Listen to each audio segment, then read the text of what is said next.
Sniper ready. Give me a target. Underbelt. This item is a hot topic right now.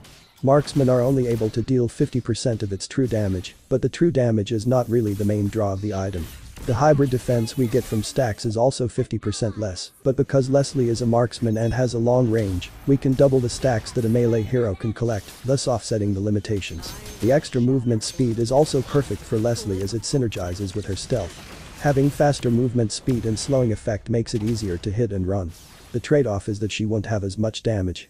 However, there's a fix. Instead of using tank emblem, she can use assassin emblem. Assassin emblem is preferred over marksman emblem for these reasons. Leslie converts flat penetration into critical damage at a 2-to-1 rate. While this might seem like a bad trade, she also converts critical damage into true damage at a 1-to-1 ratio. Assassin emblem provides a greater damage per hit boost compared to the marksman emblem, with a 7-to-5 ratio in favor of the assassin emblem.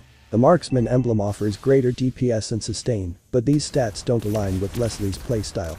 Leslie thrives on a hit-and-run tactic, and the extra movement speed from the assassin emblem makes it easier to execute this strategy. Here's the rest of my recommended build, take a look. Shout out to Flofo for pressure testing the build and for the spectacular gamma play.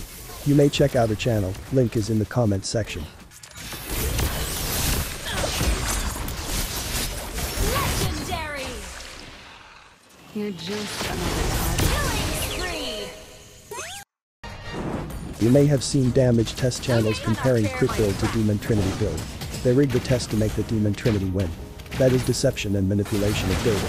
The way they do it is by turning on the skills cooldown to remove the reload aspect. This is unfair to Windtalker, which has a faster reload time.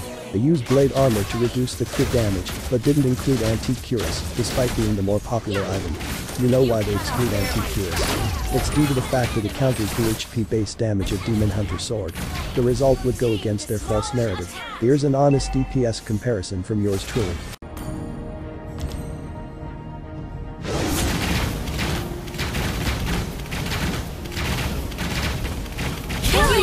Notice that crit build easily won without even using sprint. Let's watch it in slow motion.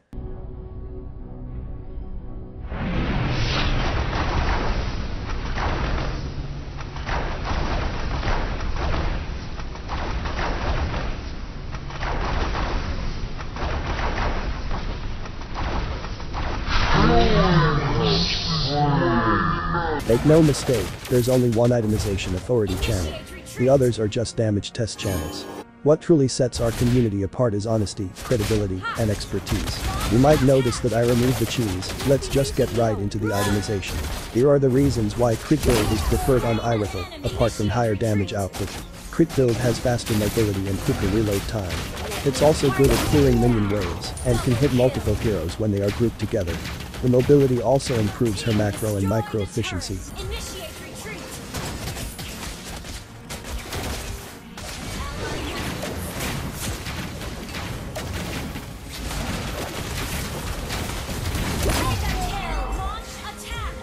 I am the moonlight that breaks through the darkness.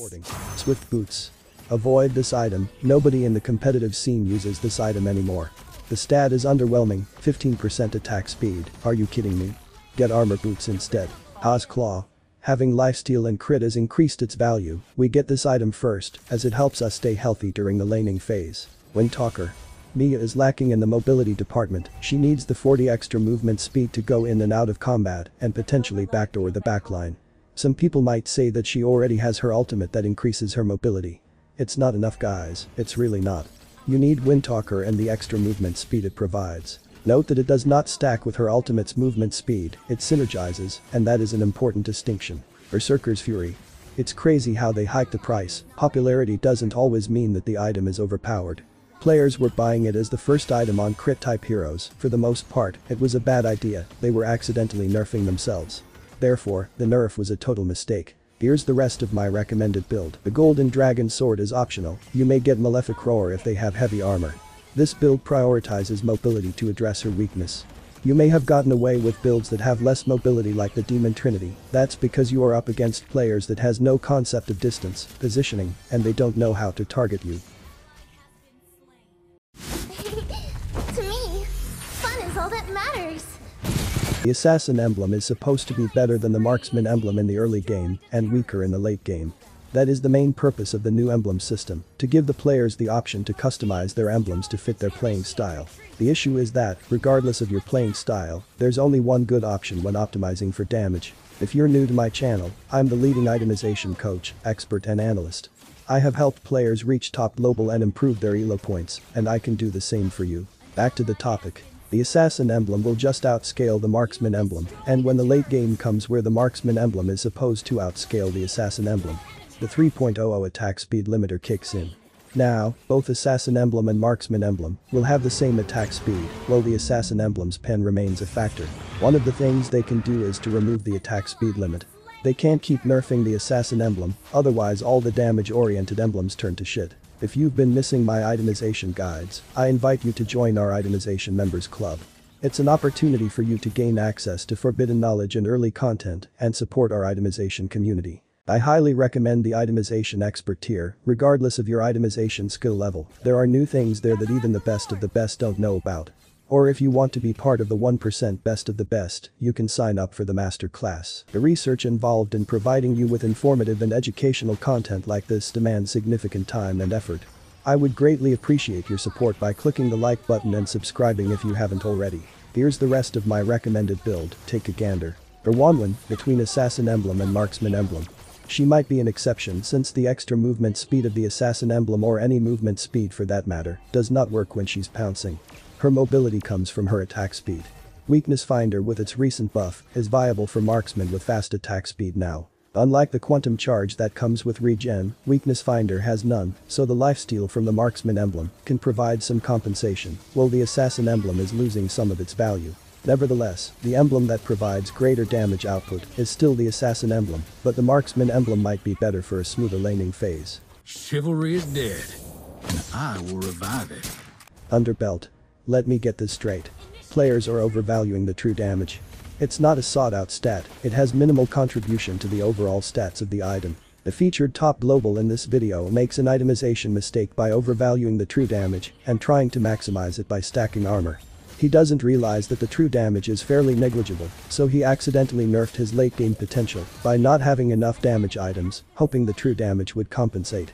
As a result, he ends up with too much defense and not enough damage. Here are the reasons why we get this item. Thunderbelt is an anti-assassin item.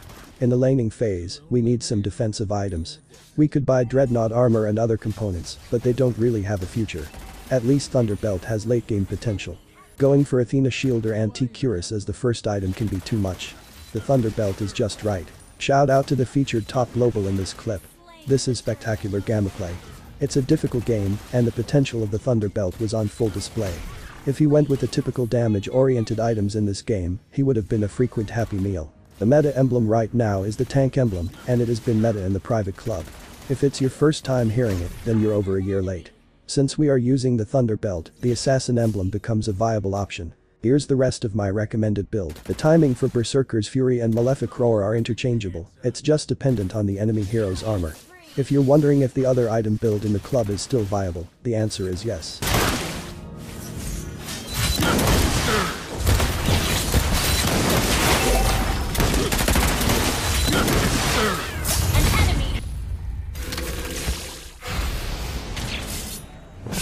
Hanabi's build is still the usual Demon Trinity.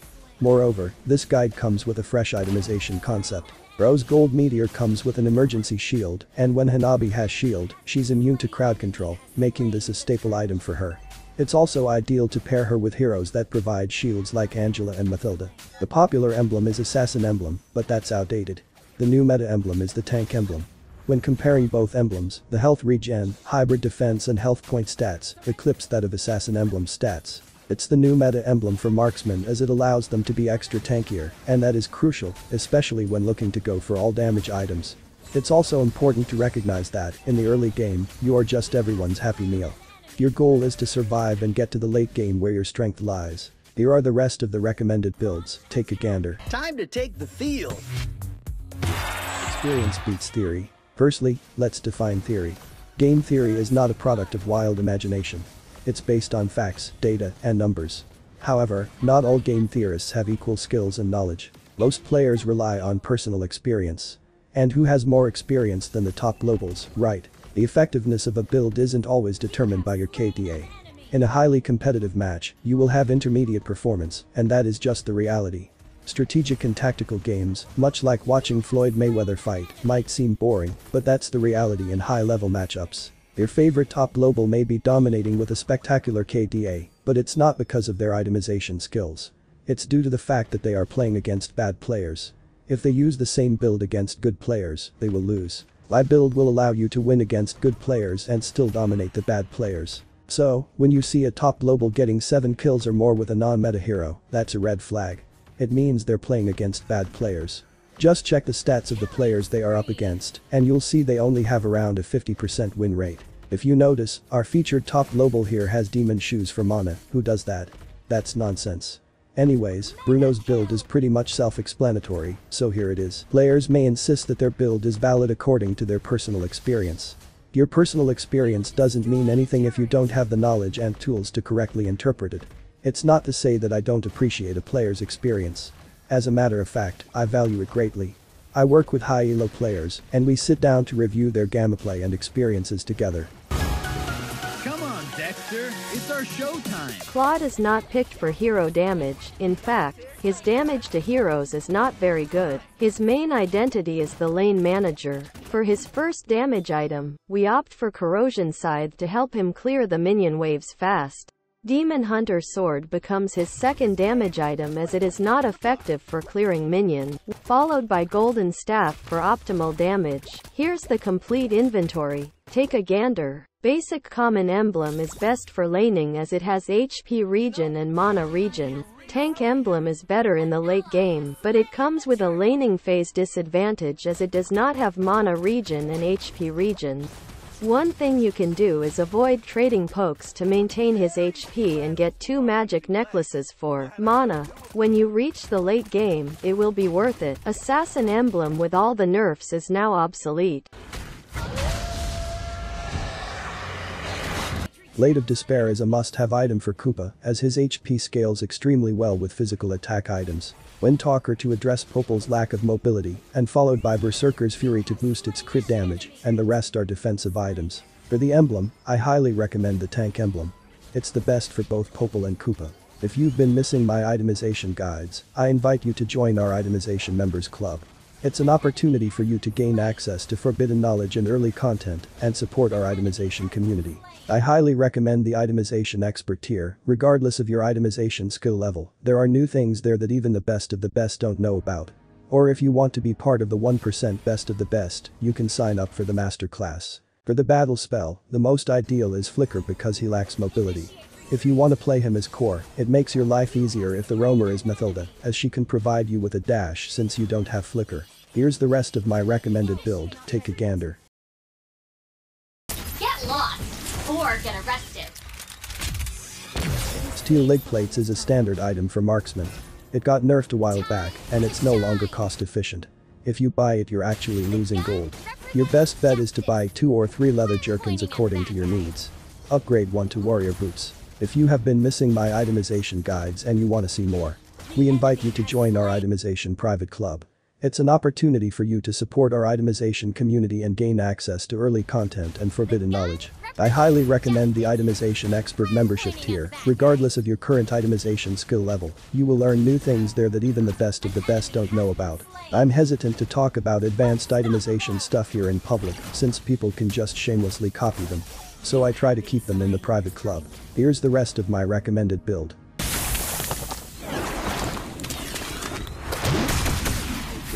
Her build is pretty much straightforward, but what you can learn here today is the build order of the paving.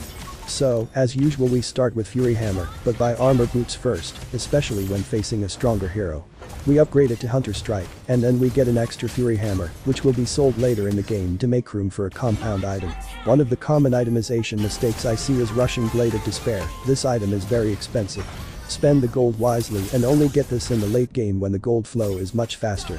Blade of the Heptasias, this item is not necessary, there are more effective alternatives. Corrosion Scythe is no longer optimal for Beatrix as it had undergone several nerfs. Here's my recommended build. Take a gander. I hope you find this guide informative. I've been waiting for too long. While Corrosion Side may not be the optimal damage item, it offers several advantages, including extra movement speed, a slowing effect, and the inclusion of the swift crossbow, a potent component.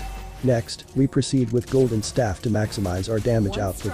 You can delay purchasing Demon Hunter Sword, it's not necessary to buy it as your third item.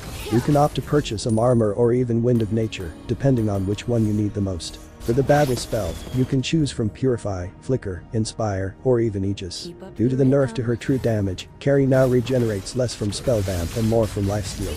Here are the rest of the recommended builds, take a gander. Pain is the proof that I'm still alive. This is a Brody guide with an in-depth analysis on Malefic Roar. Malefic Roar's penetration is based on a percentage of the enemy's physical defense. Therefore, we will need to use some average statistics from the game to evaluate its effectiveness. At the very least, heroes at level 7 to 8 have around 45 physical defense. We use level 7 to 8 because this is the point when everyone completes their first item. And with steel leg plates they can easily get around 90 physical defense. Tankier heroes at the same level can easily reach beyond 100 physical defense. Cost efficiency. Fury Hammer is the most cost-efficient damage item, however Malefic Roar can reach the same cost efficiency when the target has 94 physical defense or 100 physical defense to account or compensate for the physical damage difference. Malefic Roar is still pretty good even against squishy heroes, as it allows you to have twice the flat pen points of Hunter Strike. When to get Malefic Roar? For tanky fighters, I've been recommending Malefic Roar in the early game. With the previous nerfs, it is not an ideal anymore. What you can do is to just buy Fury Hammer and sell it later to be replaced with Malefic Roar. For most marksmen, the proper timing for getting Malefic Roar is in the late game after you acquire the attack speed items and everyone has high armor. For Brody, it is a bit technical as he is not attack speed dependent and he has limited damage item options.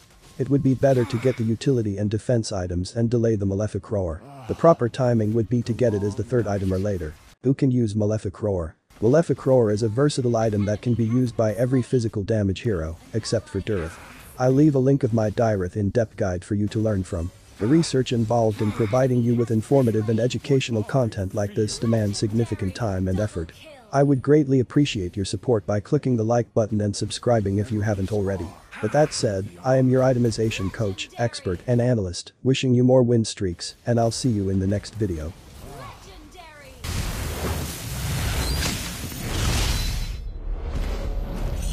But the nerfs on HP of the marksman, tank emblem becomes the most optimal emblem for marksman.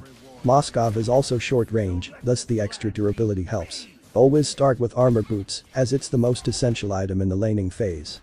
Corrosion Side is essential for Moskov. He relies heavily on attack speed, and this item works great with his passive. Plus, its slowing effect makes it almost impossible for enemies to get away once Moskov catches them. Prioritize the component crossbow as it offers the most value. Golden Staff is another must-have for Moskov.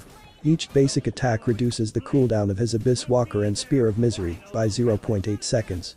With Golden Staff's passive, you get extra hits, making these skills cooldown even faster. For the third damage item, go for Demon Hunter Sword to complete the trinity of damage. Here's the rest of the build, take a gander. I hope you find this guide informative.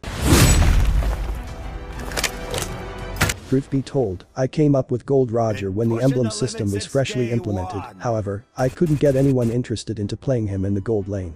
Now, esports are popularizing him and everyone thinks, what a genius idea and why they didn't think of it. One of his disabilities is his crippling mana deficiency. In order to resolve this, you're gonna need the basic common emblem. Most players opt for Assassin Emblem. I don't think that it's worth the inconvenience of having to recall and leaving your team with a numbers disadvantage or disrupt your farm and rotation, because, let's face it, the mana issue is real. Let's get right into the itemization. Roger deals HP based damage, so a penetration item like Fury Hammer is the perfect first damage item for him. Get Wind Talker next, as this item has great synergy with his speed up abilities. The second item to get is Endless Battle. The true damage is very spammable with his low cooldown skills. Then Malefic Roar for the penetration value. Roger deals HP based damage, which can be reduced by physical defense. However, Malefic Roar with its percentage pen can ensure that we keep most of our damage. We steer clear of critical strike items because his main source of damage, which is HP based, doesn't benefit from critical hits. Instead, we prioritize enhancing his primary damage output. Here are the rest of the recommended builds, take a gander. Need some stitches? I can help. For a squishy hero that doesn't buy armors, tank emblem is heaven sent. The armor and HP stats really makes all the difference. Melissa is one of the heroes that can take advantage of the tank emblem. The main issue with Melissa is her poor minion wave clear stats. This can be problematic when defending from a siege, a Lord Marcher dealing from split pushes. Windtalker and Haas Claw can solve that dilemma. But there is a trade-off since not having the traditional build means that her DPS to enemy heroes is greatly reduced. Nevertheless, it's a necessary evil to give up some damage output to have a more effective build. At the end of the day, it's not all about damage, but the ability to win games. If you're new to my channel, I'm the leading itemization coach, expert and analyst.